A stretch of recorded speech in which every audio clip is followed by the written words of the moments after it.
on YouTube? Welcome to the LsBluu YouTube channel. My name is Zach. This is my LS-swapped S10 LsBluu, and I've been getting a lot of questions from you guys wanting a full build sheet from the front to the rear.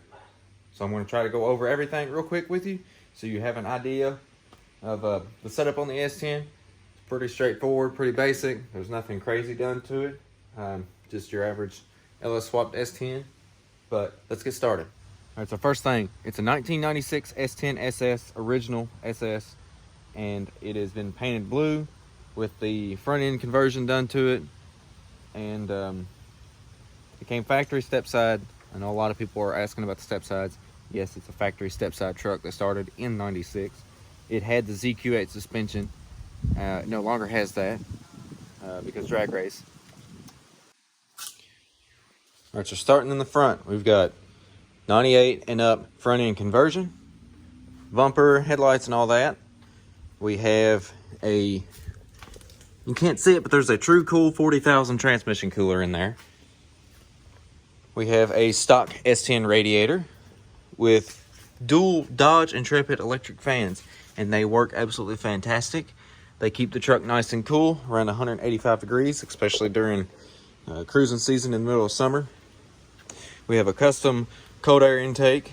We have a custom built radiator hose from a 4.3 S10 here and a Silverado here. And ignore my wires, we're chasing ghosts right now. We've got a 92mm throttle body, a 4-bolt nitrous outlet plate system, wet shot, Trailblazer Super Sport intake. We have stock cast 862 heads. This is a Gen 3 5.3 LS engine.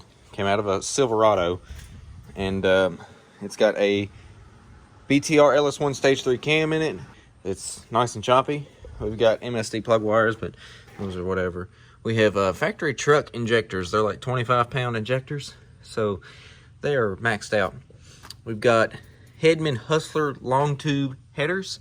I do not remember the part number to these because they came off of a buddy's truck, and I bought them used. You can get headers. eBay, Holly has a good mid-length section of exhaust that are really nice, and I kind of wish I'd went that route too. We're running the long tubes straight to dual 3-inch Widowmakers from Black Widow. They sound absolutely fantastic.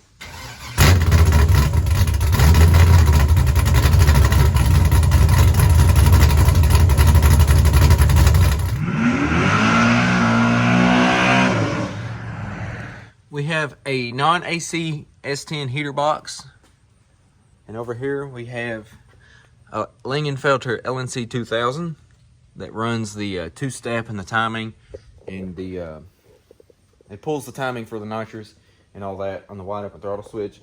We've got my NOS Mini Stage 2 progressive controller here, and that's pretty much it for under the hood. I've added a couple distribution blocks there for the battery because the battery is no longer up here. It is in the bed. Now I'm not going to roll under the truck to show you the transmission because I can't fix. I'm too fat.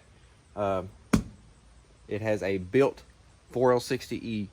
Yes, 4L60. It's been 10s with a 4L60 and a 4000 billet torque converter installed by Precision Industries or something like that. Stock drive shaft. Drive shaft's just been shortened a little bit.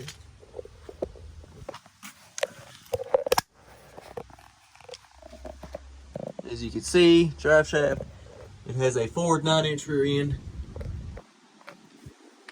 with 14 gears in it. It's pretty much the rear end and the transmission setup. The rear end is at factory length, so there's nothing special about that. 31 spline axles. It was original Super Sport truck, so it had the posi or the limited slip 7.5 rear end.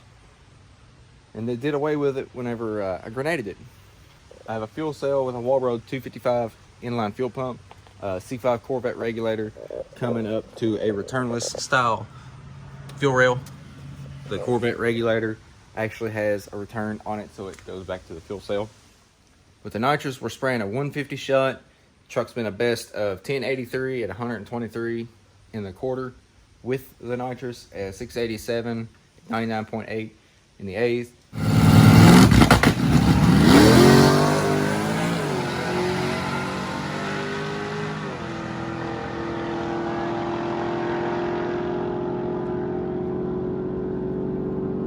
And without any nitrous, we've been 740s at like 92 in the 8th, and I haven't ran it in the quarter since without nitrous.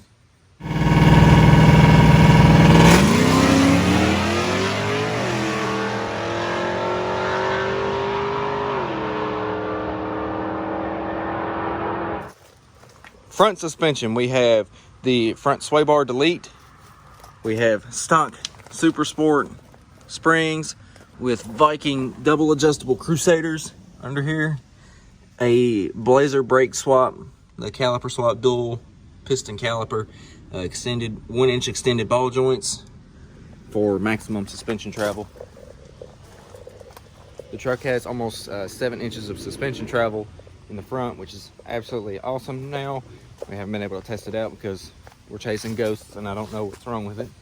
In the rear, we have stock leaf springs, stock Super Sport leaf springs with the helper spring removed, cow tracks, and the rear sway bar removed, and QA1 single adjustable shocks. Wheel and tire setup is a 15 by 9.33 in the rear with like a 4.5 back spacing, wrapped in a 28 by 10.5 Mickey Thompson ET drag slick.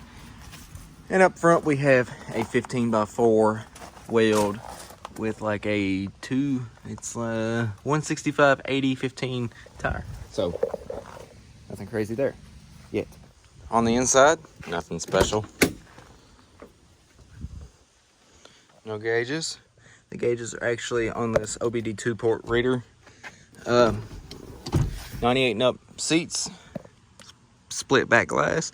For now, Kenwood radio. I mean, it's basic. There's nothing done to it yet. There's going to be a cage in here in a very couple months. Oh, power options. The Super Sport truck came with power options, or at least this one did, and it is a very nice touch to it. That is pretty much this truck's entirety. There's nothing crazy going on here. It's a very basic setup. It works good. It's always worked good. It's always ran good times. We've had a little bit of a traction issue here in the past couple months, but I think we're just putting more power down than the suspension that I had can handle. I think the suspension now can handle it. But if you've got any more questions about the truck, just let me know in the comments. I'll try to answer them. Thank you for watching. We'll see you.